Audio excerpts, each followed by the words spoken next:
komentar di kolom komentar ya. Terima kasih teman-teman ya. Jadi saudaraku yang dirahmati Allah, kalian tahu doanya Rizik Syihab di hari kemarin, hari Minggu, tanggal 17 Agustus tahun 2025.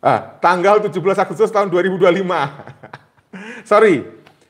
Itu saya dengarkan dengan seksama, dengan waktu yang sesingkat-singkatnya.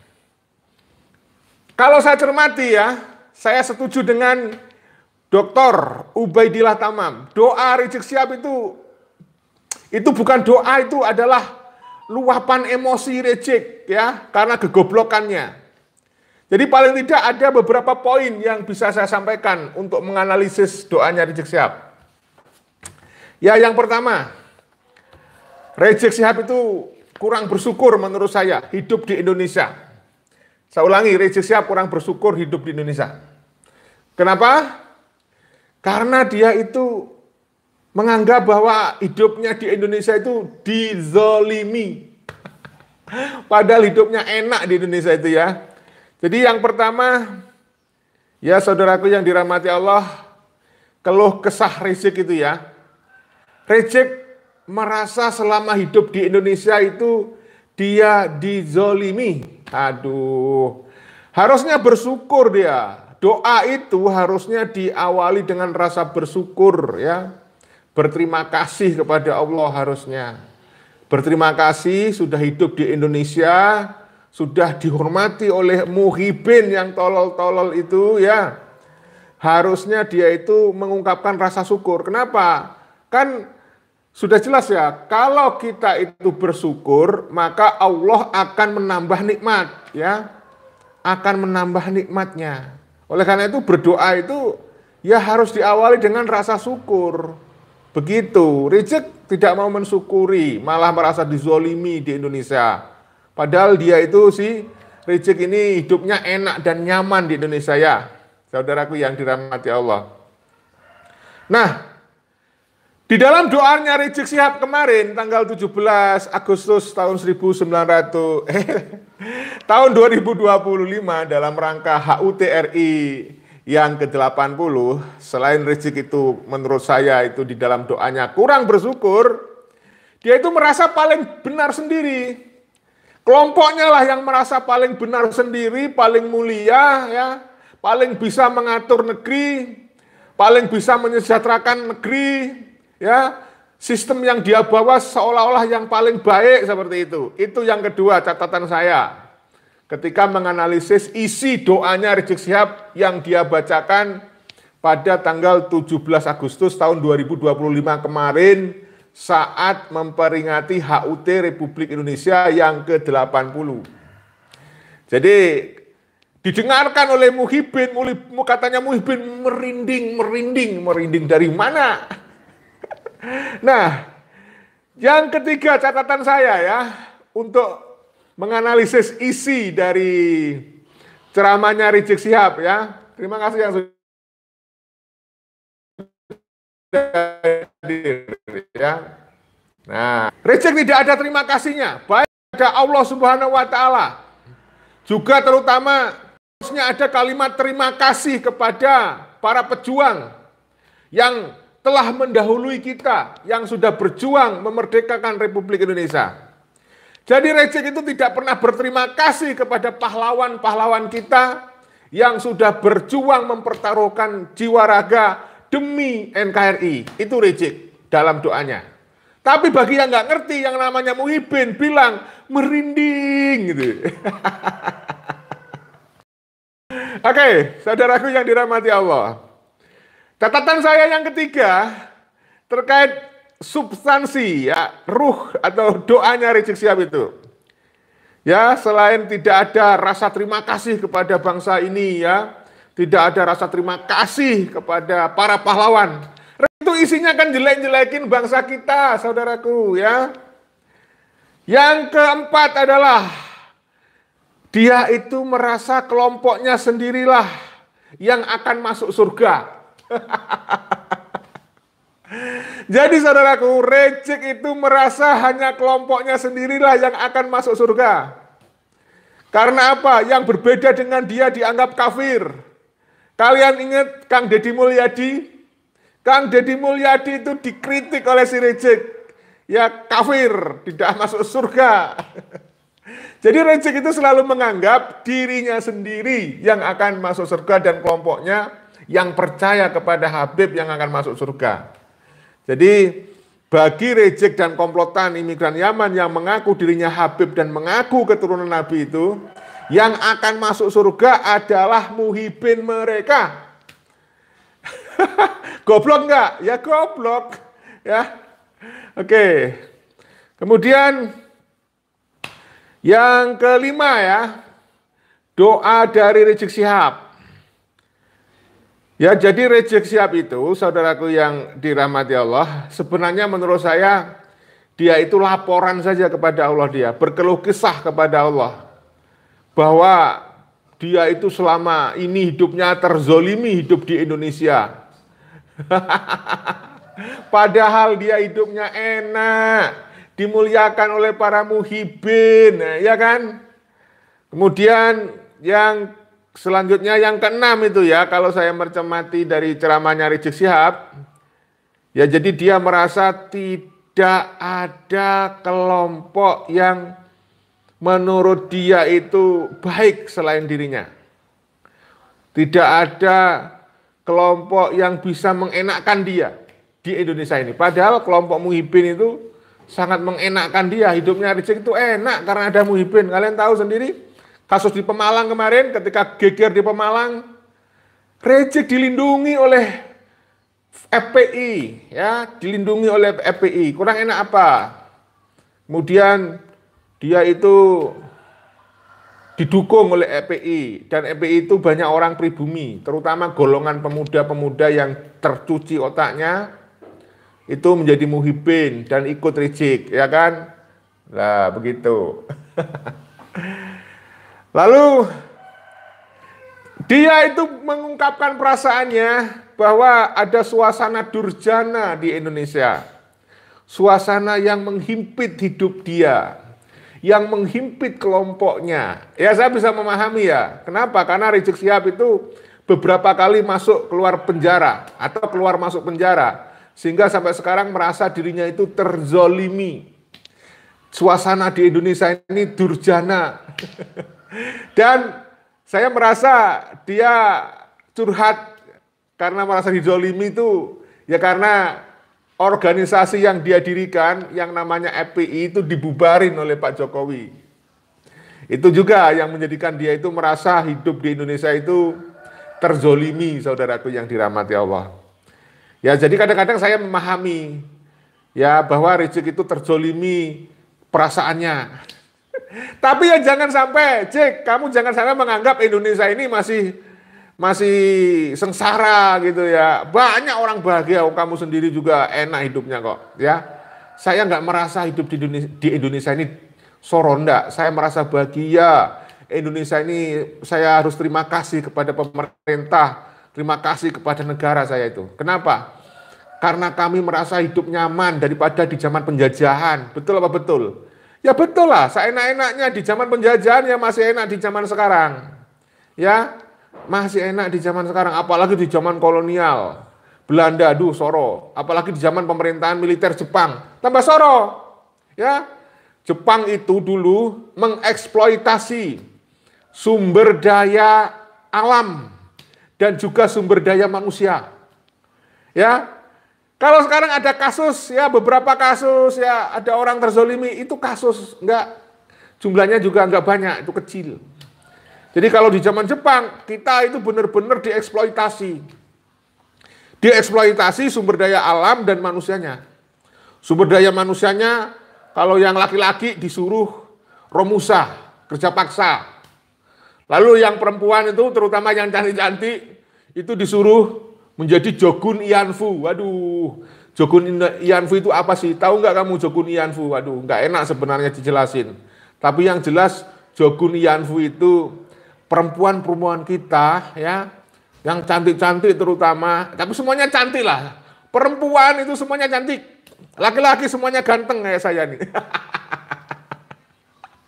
Ya, jadi Jokun Ianfu itu ya perempuan yang dijadikan sebagai apa ya, untuk memenuhi hasrat birahinya tentara Jepang gitulah ya, bahasa yang halusnya seperti itu namanya Jokun Ianfu ya.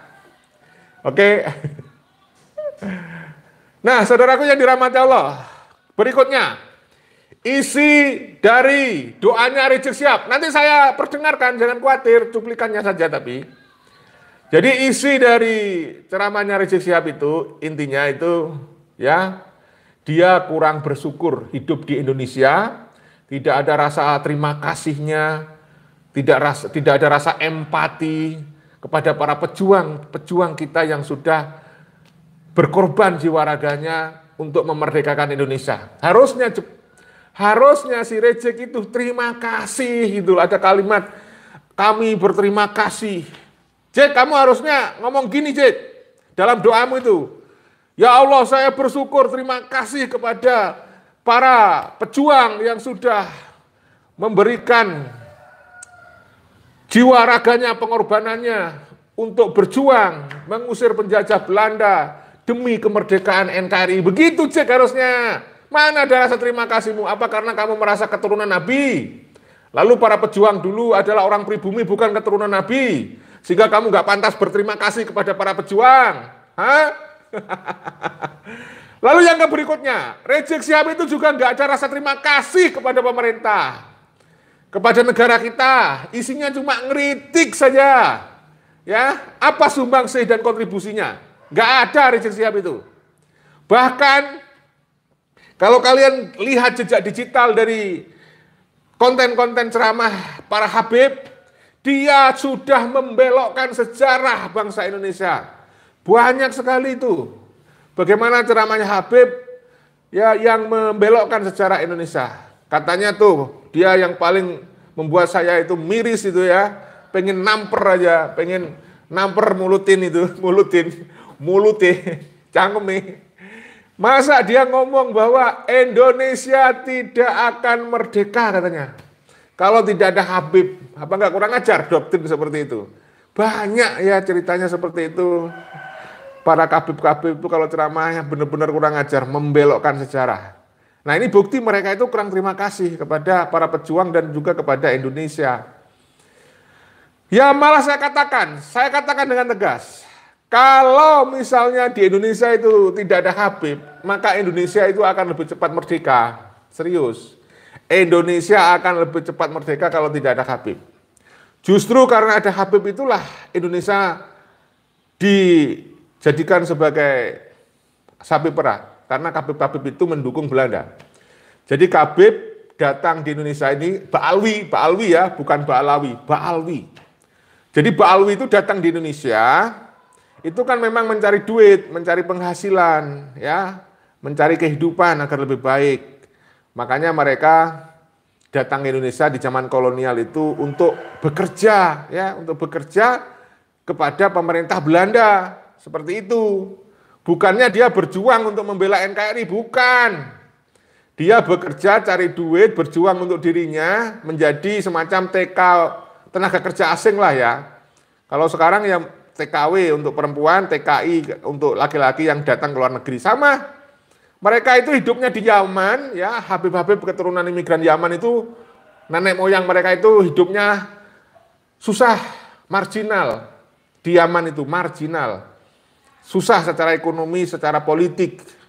Akhirnya dia mengaku-ngaku sebagai keturunan Nabi, keturunan Rasulullah, supaya dimuliakan. Seperti itu. Akhirnya apa? Datanglah ke Nusantara tuh. Akhir abad 18, awal abad 19. Untuk bekerja menjadi antek-antek Belanda. Menjadi jongos. Contoh yang sangat terkenal mungkin kalian masih ingat namanya Habib Usman bin Yahya. Wah jelas itu. Mufti Batavia. Wih gajinya itu 1.000 golden itu. Banyak itu kalau dirupiahkan. Dia adalah seorang keturunan imigran Yaman yang menyebut dirinya keturunan Rasulullah. Dia selama hidupnya membantu Belanda menjajah Indonesia. Karena fatwanya Usman bin Yahya itulah para pejuang muslim ya ahli torekoh yang digurur-gururkan itu, disesat-sesatin, itu oleh Belanda ditangkepi, ada di penjara, bahkan ada yang oleh Belanda. Itu karena apa? Karena adanya fatwa dari Utsman bin Yahya, keturunan imigran Yaman, ya dari komplotan Ba'alwi. Ya ingat, Utsman bin Yahya itu antek-antek Belanda, leluhur dari Ba'alwi. Dia menjajah Indonesia dengan Belanda. Dia kong kali kong berkolaborasi dengan Belanda untuk menguasai NKRI. Jadi para pejuang dulu ya melawan Belanda karena Utsman bin Yahya membuat fatwa bahwa melawan Belanda adalah pembuat kerusuhan. Maka akhirnya apa? Banyak para pejuang kita itu kendor, ya. Kendor karena adanya fatwa seseorang yang dianggap sebagai keturunan Nabi, yaitu Utsman bin Yahya. Tapi bagi orang yang pinter, yang cerdas, yang tidak percaya dengan klaimnya Ba'alwi yang mengaku keturunan Rasulullah, ya jelas nggak akan ngikutin omongan-omongan komplotannya seperti Rizik Syihab ini. Jadi jelas ya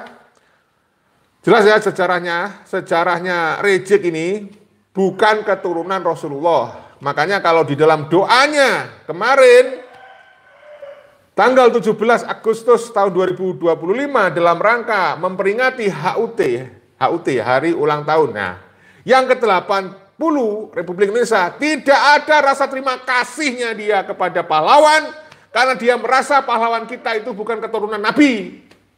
Sehingga dia merasa nggak layak terima kasih kepada pahlawan. Karena dia keturunan Nabi yang merasa lebih mulia derajatnya dari orang pribumi. Itu klaim mereka. Jadi inilah yang berbahaya yang harus kita sadarkan masyarakat, kita edukasi masyarakat, kita katakan bahwa Ba'alwi termasuk Rizik itu bukan keturunan Nabi. Dia bukan manusia istimewa yang tidak ada salahnya. Dia manusia biasa, tempat lupa dan khilaf. An insanu mahalul khata' wa nisa. Sorry kalau salah. Seingat saya begitu, ya. Baik, saudaraku yang dirahmati Allah. Jadi saya pertanyakan kepada Rizik Syihab, ya kita pertanyakan, mana doamu untuk pahlawan NKRI? Berterima kasih. Ya terima kasihlah kepada pahlawan. Terima kasihlah kepada negara ini, kepada pemerintah. Terutama pemerintahnya Pak Prabowo yang kita duga memang melindungi kamu. Kenapa? Karena kamu memang punya hubungan baik dengan Bapak Prabowo Subianto. Oleh karena itu saya sangat berharap kepada Bapak Prabowo, Presiden kita, dengan rasa hormat dan rendah hati. Saya mengingatkan Bapak jangan tersandera oleh hubungan baik yang pernah Bapak jalin dengan Rizik Syihab. Sekali lagi kepada Bapak Prabowo Subianto, tolong Pak jangan tersandera dengan hubungan baik yang pernah Bapak jalin dengan Rizik Syihab. Kalau memang Rizik Syihab itu kurang ajar, Rizik Syihab itu bersalah, tolong diproses Pak. PWILS Pak, dari Banyuwangi sampai Jakarta sudah melaporkan Rizik Syihab Pak. Kita menunggu proses itu.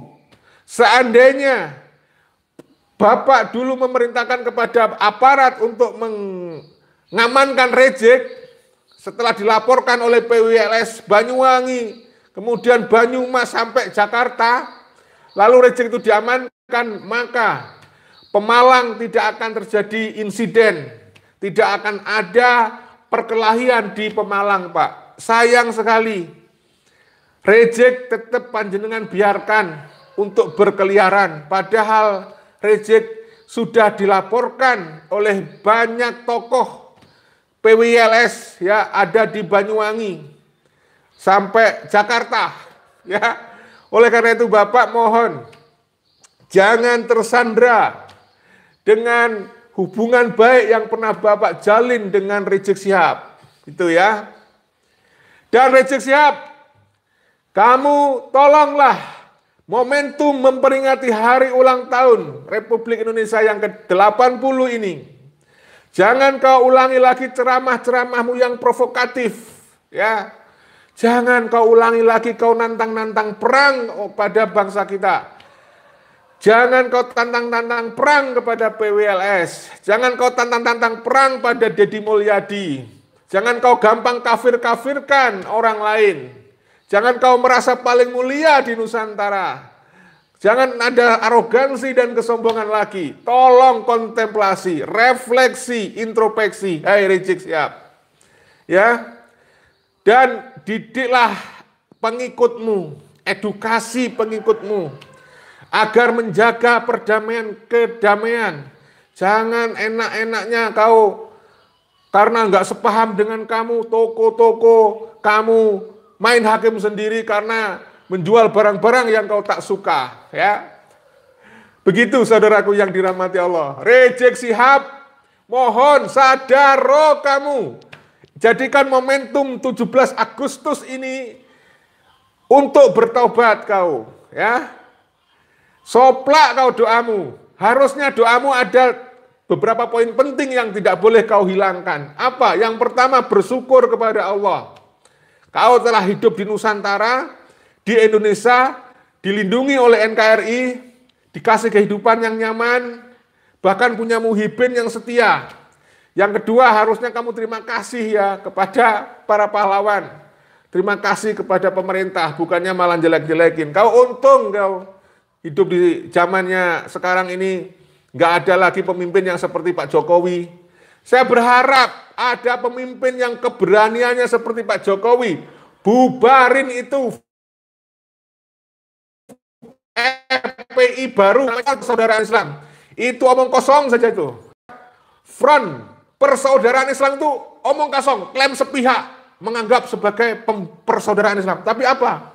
Kamu kepada sesama saudaramu, sesama Islam, padahal kita itu kalau sudah sama Islamnya, itu saudara, diikat oleh kalimat tauhid. Tapi apa yang kau lakukan, hai orang-orang yang ada di dalam front persaudaraan Islam? Kau anggap Islam yang tidak sama dengan kamu, kau kafir-kafirkan. Buktinya apa? Bukan orang biasa yang kamu kafir-kafirkan. Seorang pejabat, siapa itu? Deddy Mulyadi. Ya, kau kafir-kafirkan. Kau sirik-sirikkan, ya. Kau sirik-sirikkan hanya gara-gara Kang Deddy itu suka seni, budaya. Bangun patung. Ya, kau bongkar patungnya. Hanya gara-gara nggak sesuai dengan keyakinan lu. Astagfirullahaladzim. Jadi, tolong tobatlah Rizik Syihab, himbau kepada anak buahmu agar anak buahmu tidak anarkis dan tidak main hakim sendiri lagi. Tobat, tobat. Ingat kejadian di Pemalang yang lalu jangan diulang lagi. Kita tidak takut sedikit pun kepada kelompok antum. Ingat itu. Kami hanya menjaga perdamaian, ya. Baik saudaraku yang dirahmati Allah. Rizik Syihab, tolonglah berdoa dengan optimistis, ya. Jangan isinya hanya berkeluh kesah, merasa didolimi, ya, merasa bahwa Indonesia ini belum baik-baik saja. Indonesia sudah baik-baik saja. Banyak tokoh-tokoh hebat di Nusantara. Kita ada polisi, kita ada TNI yang siap menjaga NKRI. Rizik, sadarlah. Cobalah berdoa untuk kemajuan bangsa, ya, untuk kemajuan bangsa ini. Kamu hormatilah pahlawan-pahlawan kita walaupun bukan keturunan Nabi. Kau hormati, setidaknya kamu bisa berterima kasih, ya. Nah, saudaraku, jadi kalau saya cermati itu, Rizik, kau itu sebenarnya bukan berdoa itu. Itu sebenarnya kamu hanya berkeluh kesah. Ya, hanya luapan emosimu. Ya, ada berdoa tidak kau punya.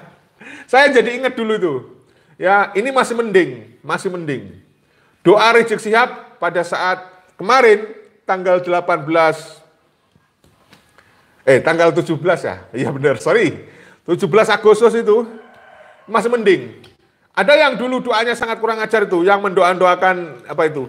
Mudah-mudahan.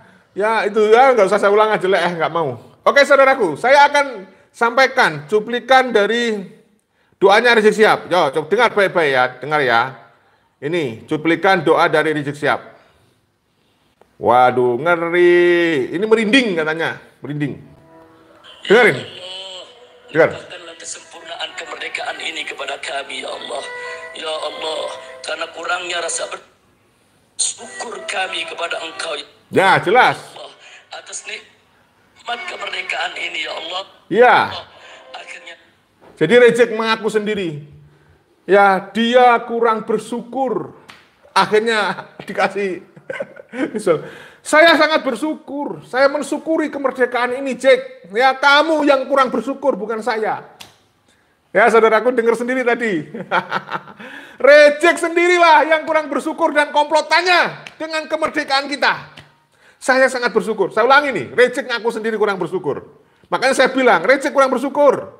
Hidup di Indonesia, kurang bersyukur kau. Harusnya kau terima kasih. Dengerin ya.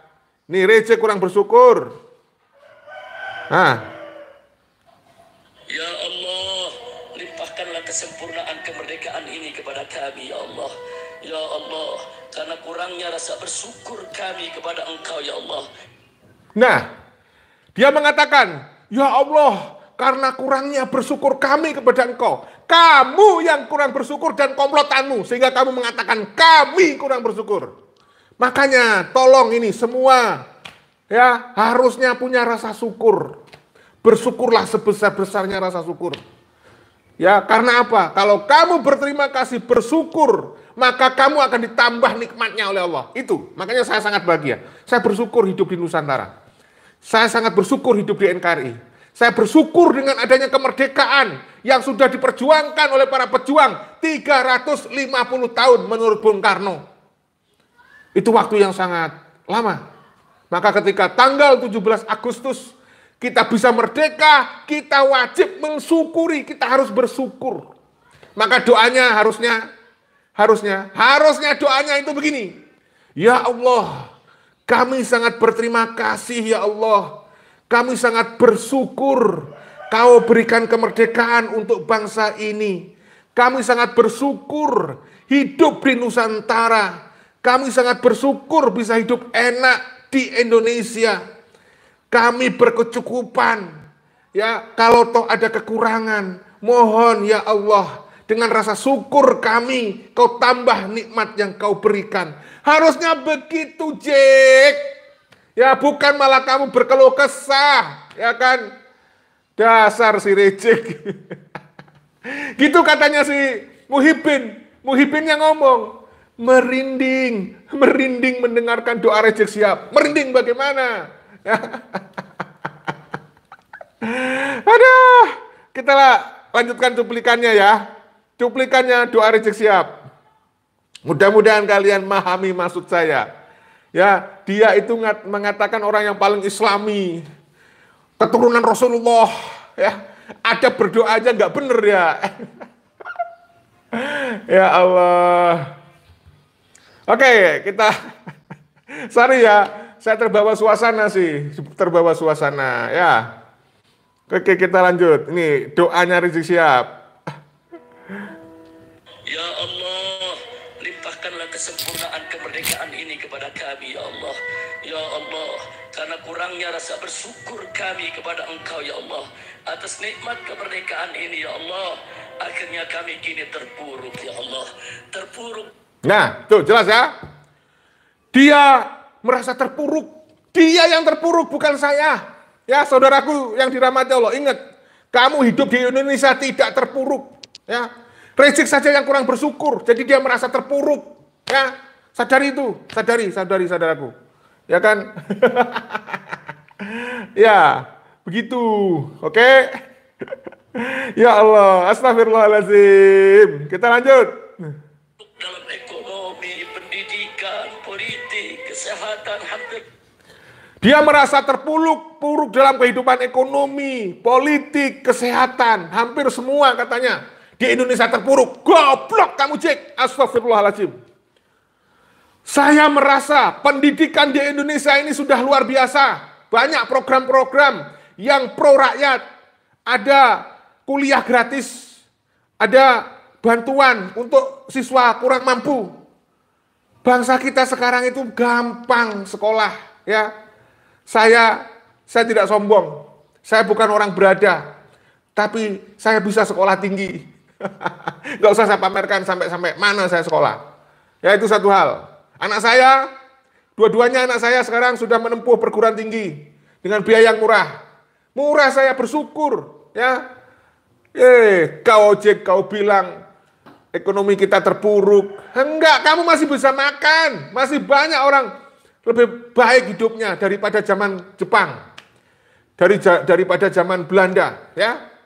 Kita lebih baik merdeka. Kita hidupnya sudah enak. Maka kita harus bersyukur merdeka supaya nikmat kita ditambah. Begitu Cik harusnya berdoa itu. Ya. Astagfirullahaladzim. Kita lanjut saudaraku, ya. Doanya Rizik Syihab ini, cuplikannya saja. Jadi dia merasa Indonesia ini terpuruk sekali gitu. Masya Allah, kita itu lebih baik. Ya, banyak negara yang lebih buruk dari Indonesia. Apa? Yaman. Yaman tidak lebih baik dari Indonesia. Yaman yang diagung-agungkan oleh komplotannya Rizik Muhyiddin, seperti si UAS dan sebagainya itu, tidak lebih baik dari Indonesia. Yaman itu negara miskin, hidupnya dibantu PBB. Hanya untuk minum air putih, air bersih saja, mereka itu dibantu PBB. Oleh karena itu kan akhirnya mereka itu dulu namanya Tanda Kejadian.